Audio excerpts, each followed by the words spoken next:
আসসালামু আলাইকুম। সাধারণ গণিতের এমসিকিউ সিরিজে তোমাদের সকলকে স্বাগতম। আজকে আমরা কুমিল্লা বোর্ড 2025 সালে এসেছে এমন একটা প্রশ্নের সমাধান করব। প্রশ্নটি দেখে মনে হচ্ছে খুবই জটিল, কিন্তু খুব সহজেই এই প্রশ্নটির সমাধান করা যেতে পারে। দেখো প্রশ্নের মধ্যে কি বলা আছে যে চিত্রের একটা বিসি বাহু আছে, যে বাহুটির দৈর্ঘ্য দেওয়া আছে 18। তাহলে এই 18 আমরা বিসি মানে এখান থেকে এইটুকুনের মান পেলাম 18।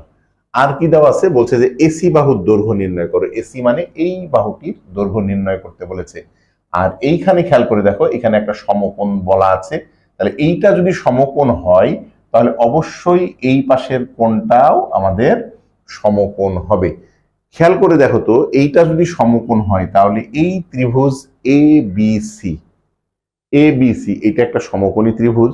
সমকোণী ত্রিভুজে এই কোণটার মান দেওয়া আছে কত, 60 ডিগ্রি। তাহলে খেয়াল করে দেখো তো, অতিভুজ এইটা, সমকোণের বিপরীত বাহু, এই বাহুটার নাম হচ্ছে আমাদের অতিভুজ।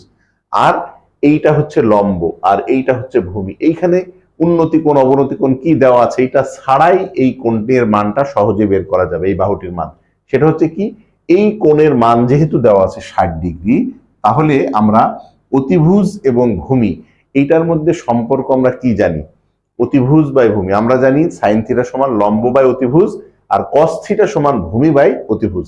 তাহলে এই ত্রিভুজ এ বি সি এ, খেয়াল করে দেখো তো, ত্রিভুজ এ বি সি এ, এখানে কোণ এসিবি, কোণ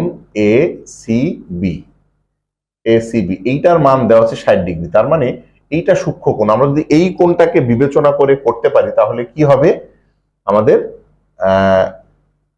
cos 60 ডিগ্রি ইকুয়াল কত হবে, ভূমি বাই অতিভুজ। ভূমি কত, বিসি, বাই অতিভুজ কত, এই চিত্রে এসি। অতিভুজের মান হচ্ছে আমাদের এসি। ওকে, এখন দেখো cos 60 এর মান কত, আমরা জানি cos 60 এর মান হাফ, ইকুয়াল বিসি এর মান কত, 18 ডিভাইডেড বাই এসি। প্রশ্নে কি চেয়েছে দেখো তো, প্রশ্নে বলছে যে এসি বাহুর দৈর্ঘ্য কত।